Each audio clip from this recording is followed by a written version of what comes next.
안녕하십니까. 기사포스트 강사 권호석입니다. 자, 커말 1급 필기 2017년 2회 핵심 기출문제 풀이를 진행하도록 하겠습니다. 자, 모든 기출문제를 풀이하는 것은 아니고요. 새로운 유형의 문제들만 설명을 드리도록 하겠습니다. 자, 과목별로 해서 보시면은 컴퓨터 일반에 6문제가 생소하게 출제가 되었어요.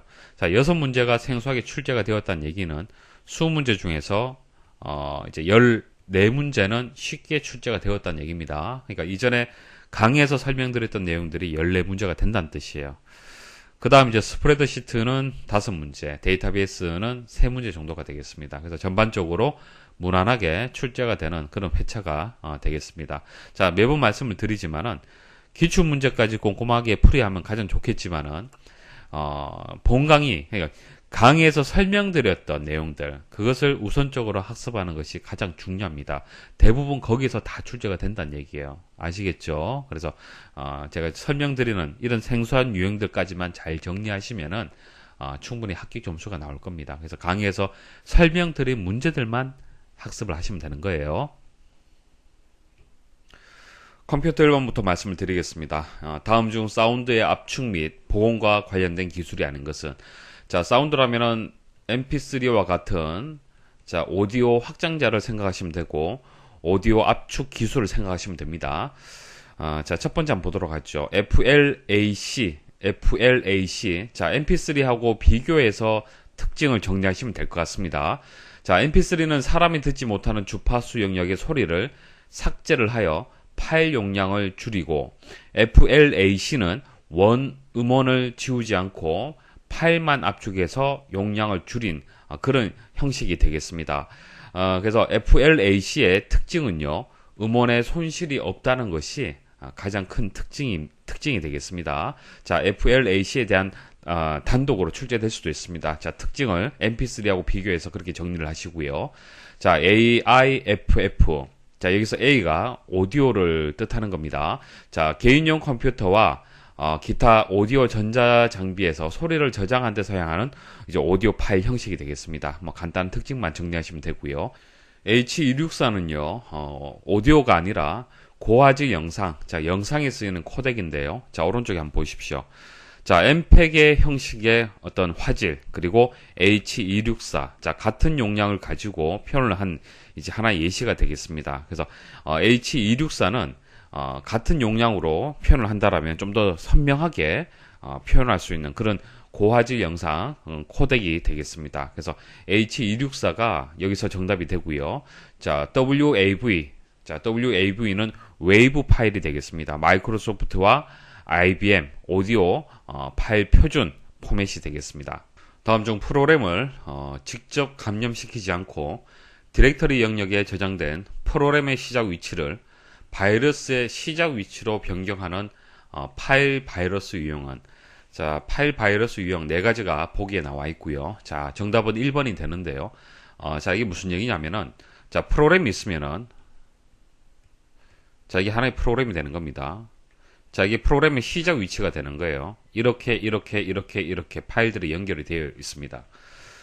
그러면 시작 위치가 여기 있으면은 이 시작 위치가 제대로 저장되어 있어야만 프로그램을 시작을 했을 때 이렇게 순서대로 이제 수행이 될 수가 있는 거예요. 근데 이 프로그램의 시작 위치를 어떻게 바꾼다는 얘기입니까? 바이러스의 시작 위치. 자, 바이러스가 있으면은 또 이렇게 프로그램들이, 이렇게 파일들이 연결이 되어 있겠죠. 자, 이 시작 위치로 바꿔주게 되면은 이렇게 수행이 되겠죠. 이렇게 바이러스가 바로 수행이 되는 겁니다. 프로그램을 수행을 했는데 프로그램이 수행되는 것이 아니라 바이러스가 수행이 된다는 얘기입니다. 파일을, 이제 프로그램을 직접적으로 감염시키는 것은 아니죠. 다만 시작 위치 값을 바이러스의 시작 위치 값으로 이제 바꿔주는 그런 바이러스 유형을 찾는 문제가 되겠습니다. 그래서 시작 위치가 이렇게 바뀌게 되면 제대로 연결되지 않는 것이죠. 파일들이 연결되지 못합니다. 그래서 연결형 바이러스가 여기서 정답이 되는 겁니다. 자, 디렉토리 영역이란 것은 이제 폴더, 뭐 카탈로그 그렇게 불리는데요. 이제 폴더 정도로 생각하시면 되겠습니다. 자, 그다음 기생형 바이러스. 자, 원래 프로그램에 손상을 주지 않으면서 앞이나 뒷부분에 공존하는 바이러스다. 자, 산란형은 exe 파일을 감염시키지 않고 같은 이름의 컴 파일을 만들어.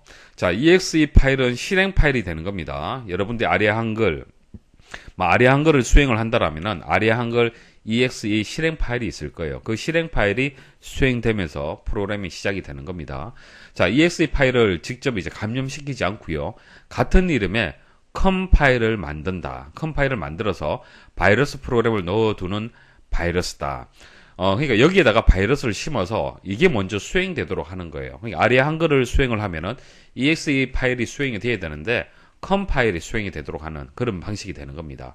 자, 프로그램을 실행하면 exe 파일이 실행되는 것이 아니라 바이러스 프로그램에 있는 컴파일이 먼저 실행이 되는 그런 구조가 되겠습니다. 겹쳐 쓰기형 바이러스. 자, 원래 프로그램의 일부에 겹쳐 씌워짐으로 결과적으로 파일을 파괴하는 바이러스다. 자, 파일을 파괴하는 바이러스라고 하면은 겹쳐 쓰기 선택을 하시면 됩니다. 다음 중 3D 프린터에 관한 설명으로 옳지 않은 것은, 자, 3D 프린터 다들 한번 들어보셨을 겁니다. 보통 우리가 컴퓨터에 연결해서 사용하는 프린터는 2D가 되는 거예요. 그러니까 A4 용지에다가 2차원적으로 이제 인쇄가 되는 거죠. 자, 3D 프린터는 이제 입체형의 출력물을 만드는 프린터가 되는 겁니다. 자, 입력한 도면을 바탕으로 3차원 입체 물품을 만들어내는 프린터다. 맞는 설명이고요. 자, 2번에 인쇄 방식은 레이어로 쌓아 입체 형상을 만드는 적층형과 작은 덩어리를 뭉쳐서 만드는 모델링형이 있다. 이건 잘못된 설명이 되는 겁니다. 이 두 가지가 있는데 적층형과 절삭형 이렇게 두 가지가 있습니다. 적층형은 레이어로 쌓아 이제 입체 형상을 만드는 방식이 되는 거예요. 자, 여기 노즐이 있죠. 노즐에서 이제 쏘아서 한 줄 한 줄 이렇게 쌓아 올리는 겁니다. 이렇게 쌓아 올리는 거예요. 이렇게 쌓아 올려서 3D 모양을 만드는 거고요. 이게 적층형이 되는 겁니다. 자, 레이어라는 것은 한 면 한 면을 생각하시면 됩니다. 자, 이렇게 해서 입체 모양 만드는 거고요. 절삭형은 말 그대로 깎아내는 것이죠. 자, 이렇게 덩어리가 있으면은, 자, 이 덩어리를 깎아서 이런 모양을 만드는 겁니다. 자, 조각을 해서 깎아서 만드는 방식, 이렇게 두 가지가 있는데 설명이 틀렸죠. 2번이 정답이 되고요. 자, 인쇄 원리는 잉크를 종이 표면에 분사하여 2D 이미지를 인쇄하는 잉크젯 프린터의 원리와 같다. 뭐 이렇게 뿌리는 건 동일합니다. 노즐에서 이제 뿌리는 거죠. 이 재료가 되는 것을 뿌려서 만드는 그런 원리는 동일합니다. 기계 건축, 예술, 우주 등 많은 분야에서 응용되고 있으며 어려운 분야에서도 활발히 활용되고 있다. 자, 이런 3D 프린터는 여러 분야에서도 활용이 되고 있고 앞으로 더 많이 활용될 겁니다. 다음 좀 PC 관리에 대한 설명으로 옳지 않은 것은, 직사광선과 습기가 많거나 자성이 강한 물체가 있는 곳은 피하는 것이 좋다. 뭐 대부분의 전자장치들이 이런 특성을 가지고 있죠. 피해야 됩니다. 자, 2번 무정전 전원 공급 장치에 UPS를 설치하면 전압이나 전류가 갑자기 증가할 경우 발생할 수 있는 시스템 손상을 방지할 수 있다. 자, 전압이나 전류가 갑자기 증가할 때 그 손상을 방지할 수 있도록 차단하는 장치는요, UPS가 아니고요. 오른쪽 그림처럼 나와 있는 보통 서지오라고 부르죠. 서지 프로젝터라고 하는데요. 멀티 어댑터라고도 부르고요. 자, 이 장치가 되는 겁니다. 이것을 이용을 해서 전자장치를 연결하게 되면은 전원이 이제 공급이 되는데 갑자기 전압이나 전류가 갑자기 증가하게 되면은 자동으로 차단이 되죠. 전원이 끊어지게 되는 겁니다. 그래서 장치의 시스템에 손상이 발생하지 않도록 해주는 그런 장치가 되는 겁니다. 그래서 UPS가 아니고 서지 프로젝터 혹은 멀티 어댑터, 뭐 서지오 이렇게 얘기를 해야 되는데 설명이 틀렸습니다. 자, UPS는요 말 그대로 여기 보시면은 정전이 발생했을 때 전원을 공급하는 장치가 되는 거예요. 자, 일정한 전압을 유지시켜주면서 순간 정전에 대비하여 배터리 장치를 갖추어 정전이 되어도 일정 시간 동안 전압을 보내주는 장치다. 자, 일반 PC, 사실은 PC 같은 경우에는 UPS가 필요 없습니다. 보통 서버는 전원이 공급되지 않으면은 서비스가 제대로 되지 않겠죠. 뭐 PC야 전원 공급되지 않으면은 조금 기다렸다가 추가 작업하면 됩니다. 하지만은 서버는 이제 서비스 자체가 기업 입장에서 이제 되지 않는다라면은 매출과도 직접 연관이 있기 때문에 그래서는 안 됩니다. 안정적인 서비스가 돼야겠죠. 그래서 정전이 되더라도 서비스를 계속 할 수 있도록 배터리 장치를 연결해 줍니다. 이것을 UPS라고 하는 겁니다. 2번이 정답이 되고요. 자, 3번 컴퓨터 전용 전원 장치를 단독으로 사용하고 전원을 끌 때는 사용 중인 프로그램을 먼저 종료하는 것이 좋다. 자, 일반적인 내용이죠. 자, 컴퓨터의 성능 향상을 위해 주기적으로 디스크 정리, 디스크 검사, 디스크 조각 모음 등을 실행하는 것이 좋다. 자, 뭐 다 일반적인 내용이고 2번이 정답이 되겠습니다. 다음 중 윈도우즈 7에서 파일의 검색 기능을 향상시키기 위한 기능은, 자, 색인이 정답이 되는데 색인의 개념은 책에서 목차의 개념하고 동일합니다. 자, 책 1페이지, 2페이지, 3페이지, 4페이지 이렇게 쭉 나열이 되어 있으면은 첫 번째 목차가 있죠. 목차. 자, 목차에서 이제 2페이지에 있는 내용이 뭐 예를 들어서 A라는 내용이다. 그러면은 A는 2페이지에 있다. 자, B라는 내용은 102페이지에 있다. 이런 식으로 색인을 보게 되면 빨리 찾을 수가 있는 거예요. 그죠? 자, 그 개념하고 동일합니다. 그래서 파일의 검색 기능하고 이제 직접적인 연관이 있습니다. 그래서 색인을 설정하면 파일들을 재정렬해 두기 때문에 검색이 빨라질 수밖에 없고요. 해당 드라이브의 속성에 가시면은 이 드라이브의 파일 속성 및 내용, 색인 허용이 기본적으로 체크가 되어 있습니다. 그래서 색인이 적용이 되어 있는 상태입니다. 여러분들 PC에. 다음 쪽 윈도우즈 7의 프로그램 및 기능에 대한 설명으로 옳지 않은 것은, 자, 프로그램 및 기능은요. 자, 제어판에 가시면은, 자, 이 화면이 프로그램 및 기능 화면이 되겠습니다. 자, 보통 프로그램을 제거하거나 이제 변경할 때 이 기능을 이용을 하죠. 그래서 제거, 변경, 뭐 복구, 자, 설치된 업데이트도 볼 수 있고요. 윈도우즈 기능을 사용을 하거나 사용하지 않도록 또 설정을 할 수가 있습니다. 자, 윈도우즈에 설치되어 있는 응용 프로그램을 변경하거나 제거한다. 맞죠? 게임, 인쇄 및 문서 서비스, 인터넷 정보 서비스 등 윈도우즈 7에 포함되어 있는 다양한 기능의 사용 여부를 선택할 수 있고요. 설치된 업데이트를 확인할 수 있으며 업데이트 목록에서 업데이트를 제거하거나 변경할 수 있다. 자, 1번에서 3번까지는 맞죠. 자, 4번 온라인으로 추가 테마 보기를 선택하여 마이크로소프트사에서 제공하는 다양한 테마를 추가 설치할 수 있다. 자, 테마 관련된 내용은요, 개인 설정 관련된 내용이기 때문에 제어판에서 개인 설정에 가면은 온라인으로 테마 이제 추가 테마 보기라는 기능이 있습니다. 그래서 설명이 틀렸습니다.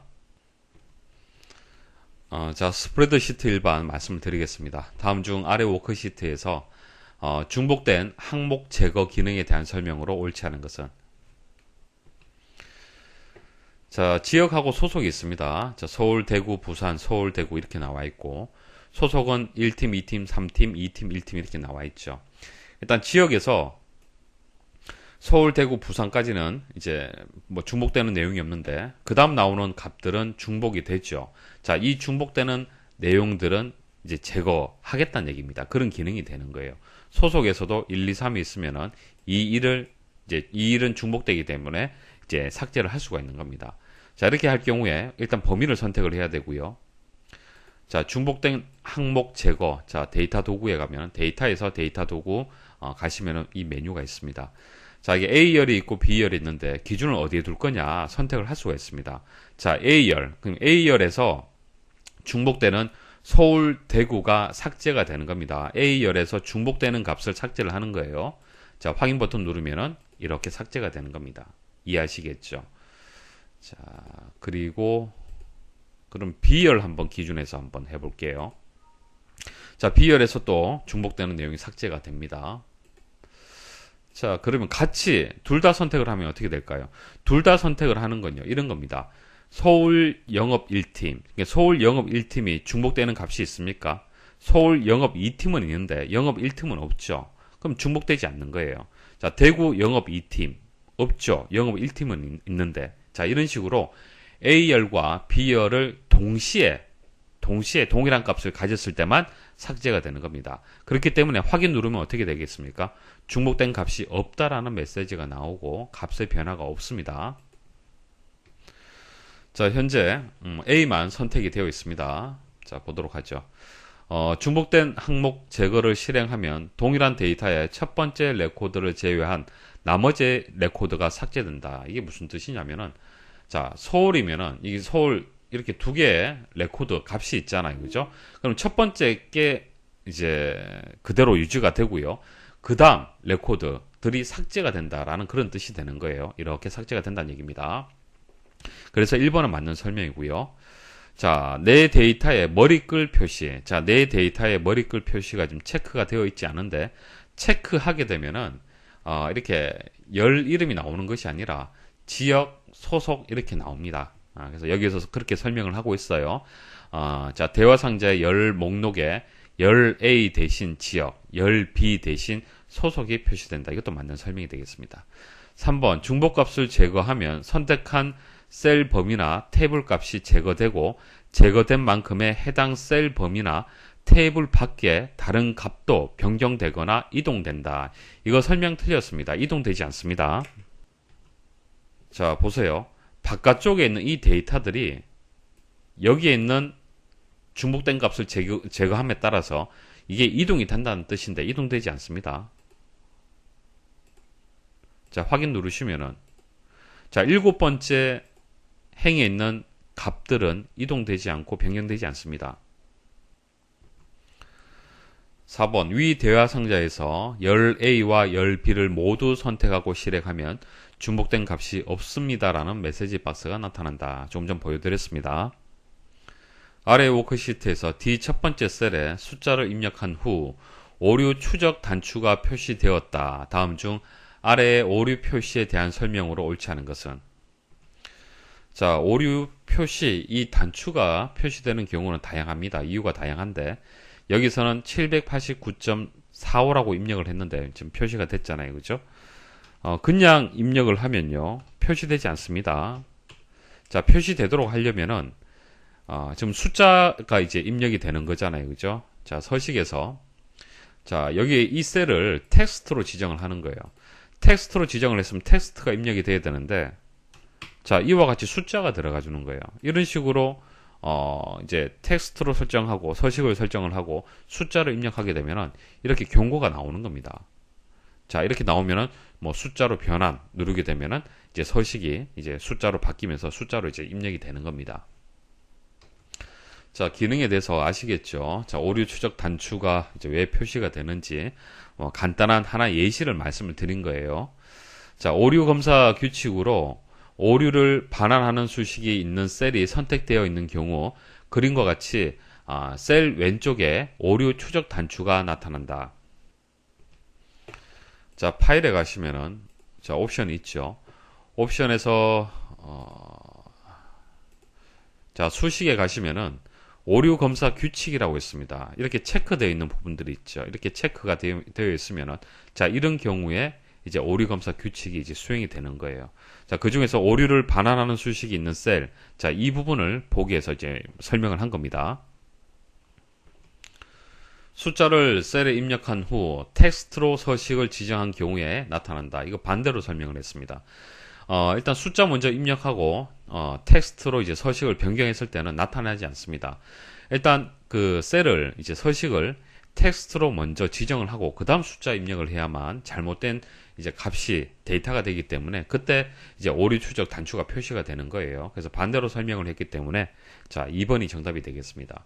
자, 3번 오류 추적 단추를 눌러 나타난 메뉴 중 숫자로 변환을 클릭하면 오류 표시가 사라지고 숫자로 정상 입력된다. 자, 조금 전 보여드렸고요. 자, 텍스트로 서식이 지정된 셀에 숫자를 입력하는 경우 오류 표시기가 나타난다. 이게 바른 설명이 되겠죠. 그래서 2번이 정답이 되겠습니다. 다음 중 수식의 실행 결과가 나머지 셋과 다른 것은? 자, 1번 컬럼스. 자, S가 붙었기 때문에 복수의 개념이 되는 겁니다. 자, C 첫 번째에서 이 네 번째까지 영역에 이제 그 셀 범위에 이제 열 개수를 구하는 거예요. 열 개수. 자, 열 하나, 둘, 셋. 그러니까 C, D, E 이렇게 되잖아요. 그죠? 그래서 3이 되는 겁니다. 열의 개수는 이제 3이 되는 거고요. 자, 이렇게 이제 범위가 들어갈 수도 있는데 배열 상수가 들어갈 수도 있습니다. 배열 상수는 열을 구분할 때 쉼표, 그 다음 행을 구분할 때는 세미콜론이 되죠. 그래서 쉼표 이렇게 1, 2, 3이 어떻게 연결이 되냐면은 1, 2, 3. 자, 같은 행에 열이 구분되면서 입력이 되고 4, 5, 6이 되는 겁니다. 그래서 하나, 둘, 셋. 자, 3이 되겠죠. 자, 4번 먼저 말씀을 드릴게요. 카운트는 뭡니까? 카운트는 숫자가 들어있는 셀의 개수를 구하는 거죠. 숫자가 들어있는 셀의 개수를 구하면은, 자, 인수가 이렇게 4개가 들어있는데, 여기서 숫자가 되는 것은 0밖에 없습니다. 그래서 결과가 1이 될 거라고 생각을 하시겠지만은 1이 아닙니다. 1이 아니고 3이 나옵니다. 왜 3이 나오냐 하면은, true는요, 이제 1로 인식이 돼요. true는 1. 그래서 이것도 하나의 숫자로 보는 겁니다. 그리고 이제 큰 따옴표로 숫자 1이 이렇게 묶여져 있는데, 이렇게 묶여져 있으면 이건 텍스트형의 숫자가 되는 거예요. 그죠? 텍스트형의 숫자가 되는데 이것도 그냥 숫자 1로 인식이 됩니다. 그래서 이거 숫자로 인식이 되기 때문에 결과는 3이 나옵니다. 자, 그런데 이게 1이 나오는 경우가 있습니다. 1이 나오는 경우는 어떤 경우냐면은 범위로 선택을 했을 때는 1로 나옵니다. 자, 보세요. 자, 카운트 함수를 이렇게 인수를 직접 입력하게 되면은 결과는 3이 나오죠. 하지만은 이 범위를 이렇게 지정을 했어요. 인수값은 동일하잖아요. 그죠? 범위로 이렇게 지정을 했을 경우에는 결과는 1이 됩니다. 다 문자로 인식이 되는 거예요. true도 문자. 자, 텍스트형 숫자 1. 자, 이것도 문자로 인식이 되고 0만 숫자로 인식이 되기 때문에 1이 되는 겁니다. 이거 좀 주의를 하셔야 돼요. 자, 그래서 1번, 2번, 3번은 결과가 3이 나오기 때문에 답은 이제 3번이 정답이 되는 겁니다. 자, 3번이 이제 결과가 마이너스 3이 나오는데 왜 이게 마이너스 3이 나오는지 일단 설명을 한번 드려볼게요. 자, 모두 함수는 나머지를 구하는 함수가 되는 겁니다. 그러니까 pJ수와 재수를 받아서 나머지를 구하는 함수가 되는데요. 예를 들어서 이제 모두 자, 이렇게 되게 되면은 이 결과는 어떻게 되는 겁니까? 나머지가 2가 되겠죠. 나머지 2가 되는데, 자, 2가 어떻게 되냐면은, 자, 5에다가 3을 나누어서, 5에서 3을 나누게 되면, 그때 목은 1이 되고요. 나머지가 이제 2가 되는 것이죠. 그래서 나머지 값만 반환해주는 함수가 이제 모두 함수가 되는 겁니다. 그래서 이렇게 이제 양수 값이 들어왔을 때는 쉽게 우리가 이제 모두의 결과를 계산을 할 수가 있어요. 계산할 수가 있는데, 자, 이와 같이 마이너스 값이 들어가는 경우는 계산이 좀 어렵습니다. 그래서 식을 이용을 해야 돼요. 자, 어떤 식을 이용하냐면은 나머지를 구하는 식이 이렇습니다. pJ수에다가 재수 곱하기 목의 값을 빼주면 됩니다. 빼주면은 나머지를 구할 수가 있어요. 자, 보세요. 이제 pJ수가 5가 되죠. 그러면 5 빼기, 자, 재수하고 목, 재수는 3이 되고, 곱하기, 목이 여기서 1이잖아요. 그죠?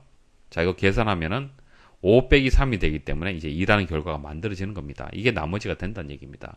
이해하시겠습니까? 그래서 나머지를 구하는 이 식을 이용을 해서 구해줘야만 마이너스 값이 주어졌을 때 계산을 할 수가 있습니다. 자, 계산이 복잡한 겁니다. 자, 보세요. 자, 2 빼기, 자, p재수가 2가 되고, 재수가 이제 마이너스 5죠. 그럼 각각의 위치에 이렇게 값을 입력하면 되는데, 자, 목을 계산을 어떻게 하느냐. 목은 int 함수를 이용하면 목을 구할 수가 있습니다. 자, 목을 이제 구하는데, 어떻게 구하냐면은, 여기 이제 재수, 그리고, p재수, 그리고 p재수에다가 재수를 나누어서 int화 시켜버리면 되는 거예요. 그러니까 여기서 보시면은, 5 나누기 3이죠. 이거 int, 취하면 되는 겁니다. 보세요. 5에서 3을 나누게 되면 얼마 값이 되는 겁니까? 1. 얼마 값이 되는 거죠. 1. 얼마. 자, int는 정수화 시키는 겁니다. 그죠? 자, 정수화. 가장 가깝고 작은 정수로 만들어주면 되는 거예요. 그럼 여기서 작은 정수는 1이 될 거고요. 큰 정수는 2가 될 거예요. 그죠? 그러면 작은 정수라고 했기 때문에 int의 결과는 1이 되는 겁니다. 1이 이제 목이 된다는 얘기입니다. 그러니까 목 구할 때 int를 이용을 해서 p재수에다가 재수를 나눠서 int를 취하면은 계산이 된다는 얘기입니다. 자, 이것을 이용을 해서 이렇게 식을 만든 거예요. 자, 그럼 이거 계산하면 얼마가 되겠습니까? 이거 계산하면은 일단 2에다가 마이너스 5를 나누면 어떻게 됩니까? 마이너스 0.4가 나와요. 마이너스 0.4가 나옵니다. 그럼 마이너스 0.4에서 작고 큰 정수값을 한번 생각을 해보죠. 자, 마이너스 0.4보다도 더 작은 값은 마이너스 1이 될 거고요. 큰 값은 0이 될 겁니다. 자, 0하고 마이너스 1 사이의 값이 마이너스 0.4잖아요. 그죠? 그렇기 때문에, 마이너스 1이 인트의 결과값이 되는 거예요. 그래서 2 빼기 마이너스 5 곱하기 마이너스 1이 되는 겁니다. 이거 계산하게 되면 마이너스 3이 만들어져요. 자, 이렇게 복잡하게 제가 말씀을 드렸는데, 이렇게 모두 값이 마이너스가 나오는 경우는 사실 좀 계산하기가 좀 어렵습니다. 그래서 나머지를 먼저 구하고 모두는 제일 마지막에 한번 계산을 해서 답을 찾는 방식으로 그렇게 문제를 풀이하시면 됩니다.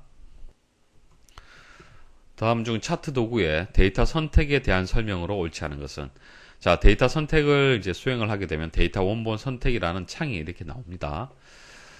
자, 차트 데이터 범위에서 차트에 사용하는 데이터 전체의 범위를 수정할 수 있다. 자, 차트 데이터 범위가 나오죠. 여기서 범위 수정할 수 있습니다. 맞는 설명이고요. 자, 행렬 전환을 클릭하여 가로축의 데이터 계열과 범내 항목을 바꿀 수 있다. 자, 이 버튼을 얘기하는 거고요. 데이터 계열이 범내에서 표시되는 순서를 바꿀 수 있다. 자, 이 화살표를 이용을 해서 자, 이 계열, 범내, 이 항목을 순서를 바꿀 수가 있습니다. 자, 데이터 범위 내에 숨겨진 행이나 열의 데이터도 차트에 표시된다. 표시되지 않습니다. 그러니까 우리가 이 데이터 이 범위 내에 숨겨진 행이나 열이 있을 때 그게 차트에 포함이 되느냐 안 되느냐 그것을 얘기를 하는데 이제 그 차트에 포함되지 않습니다. 차트에 표시가 되지 않는다라고 그렇게 여러분들 기억하시면 되겠습니다. 다음 중 매크로에 관한 설명으로 옳지 않은 것은, 매크로는 작업을 자동화하고 폼 보고서 및 컨트롤에 기능을 추가하는 데 사용되는 도구이다. 기본적인 정의고요. 매크로 개체는 탐색창에 매크로에 표시되지만 포함된 매크로는 표시되지 않는다. 이제 우리가 매크로를 독립적으로 만들게 되면 이렇게 쿼리, 폼, 테이블, 매크로 이렇게 해서 매크로 영역에 이렇게 표시가 됩니다. 표시가 되는데 표시가 안 되는 경우는 포함된 매크로를 만들었을 때는 이제 표시가 안 됩니다. 자, 이렇게 매크로를 독립적으로 만들면은 왼쪽에 탐색창이 표시가 되고요. 근데 이 그 컨트롤을 그러니까 텍스트 상자를 이제 클릭을 했을 때 매크로를 만들고 싶다. 그럴 때는 이제 이벤트 탭에 가서 온클릭에 가서 자, 매크로 작성기를 통해서 이렇게 만들면 되는 거죠. 이렇게 만들면 되는데, 자, 이렇게 만들게 되면은 여기 이제 포함된 매크로라고 표시가 됩니다. 자, 만들어 볼까요? 자, 이미 하나 한번 만들어 보겠습니다. 자, 그럼 포함된 매크로 이렇게 표시가 되죠. 이것은 왼쪽에 탐색창에 표시가 안 된다는 얘기입니다. 3번, 매크로가 실행 중일 때 한 단계씩 실행시키려면 컨트롤 브레이크 키를 누른다. 자, 키 하나 기억을 하시고요. 한 단계씩 실행을 할 때는 이렇게 키를 눌러줘야 됩니다. 자동 실행 매크로가 실행되지 않게 하려면 컨트롤 키를 누른 채 데이터베이스 파일을 연다. 그러니까 데이터베이스 파일이 열릴 때 자동으로 매크로가 실행되게 하려면은 매크로를 저장할 때 이름을 AutoEXEC 자, 이렇게 지정을 하면 됩니다. 자, 이럴 경우에는 데이터베이스 파일이 열릴 때마다 자동으로 실행이 되는데 자동으로 실행하고 싶지 않은 경우가 있잖아요. 그럴 경우에는 파일을 열 때 Shift 키를 누른 채 열어주면은 실행이 안 됩니다. 그래서 컨트롤 키라고 얘기를 했는데 이게 설명이 틀렸죠. 다음 중 하나의 테이블로만 구성되어 있는 데이터베이스에서 쿼리 마법사를 이용하여 만들 수 없는 쿼리는, 자, 하나의 테이블, 자, 이게 키가 되는 건데요. 자, 하나의 테이블에서 만들 수 없는 것은 불일치 검색 쿼리가 되는 겁니다.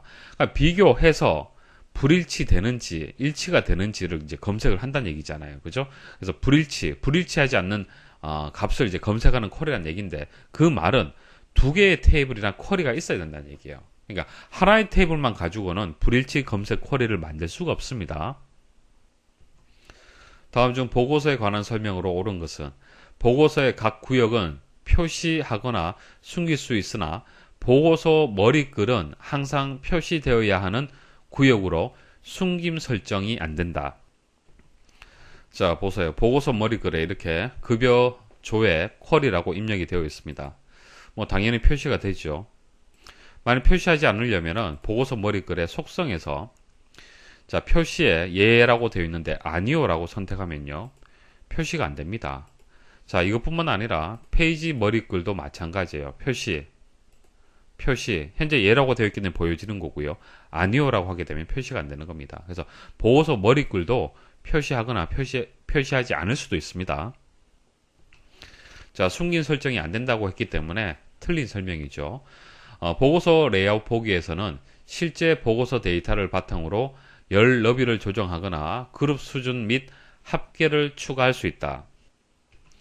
자, 현재는 디자인 보기 상태고요. 자, 레이아웃 보기로 이동을 하게 되면은 자, 연봉의 열의 너비를 이렇게 뭐 조정을 할 수가 있죠. 조정할 수 있고요. 그다음 그룹, 뭐 정렬, 그리고 뭐 이렇게 뭐 합계까지도 표시를 할 수 있습니다. 자, 2번은 맞는 설명이죠. 자, 3번 보고서에서는 바운드 컨트롤과 계산 컨트롤만 사용 가능하므로 언바운드 컨트롤의 사용을 주의해야 된다. 아닙니다. 언바운드도 사용할 수 있습니다. 설명이 틀렸고요. 보고서의 그룹 중첩은 불가능하며 같은 필드나 식에 대해 한 번씩만 그룹을 만들 수 있다. 아닙니다. 10단계까지 그룹 설정 가능하고요. 그리고 여러 번 그룹을 만들 수도 있습니다. 자, 여기까지 설명을 마치도록 하겠습니다. 수고하셨습니다.